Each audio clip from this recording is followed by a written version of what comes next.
నమస్తే, welcome to స్పైడ్ news.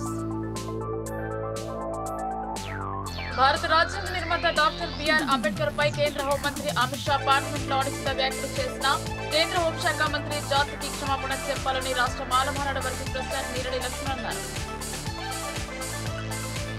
Telangana సమగ్ర శిక్ష ఉద్యోగులను రెగ్యులర్ చేయాలని చేస్తున్న ఆందోళన 14వ రోజుకు చేరింది. అర్ధరంగ ప్రదర్శనతో నిరసన తెలిపారు.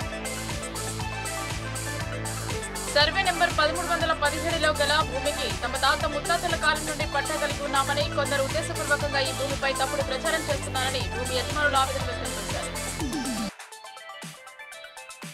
భారత రాష్ట్ర సమితి కార్యనిర్వహణ అధ్యక్షుడు కేటీఆర్ పై ఏసీబీ కేసు నమోదు కావడంపై బీఆర్ఎస్ శ్రేణులు ఖండించారు. పాఠశాల విద్యార్థులు సామాజిక సేవలో భాగంగా విరాళాలను సేకరించి అంద విద్యార్థుల పాఠశాలకు నిధులు అందజేశారు. ఇలాంటి సామాజిక సేవా కార్యక్రమాలను చిన్నప్పటి నుండి అలవర్చుకోవడం అభినందనీయమన్నారు. ప్రజలు న్యాయపరమైన అంశాలపై అవగాహన కలిగి ఉండాలని మెజిస్ట్రేట్ పూజతో తెలిపారు. రాజ్యాంగబద్ధంగా కల్పించబడ్డ హక్కుల గురించి తెలిసి ఉండాలని పేర్కొన్నారు.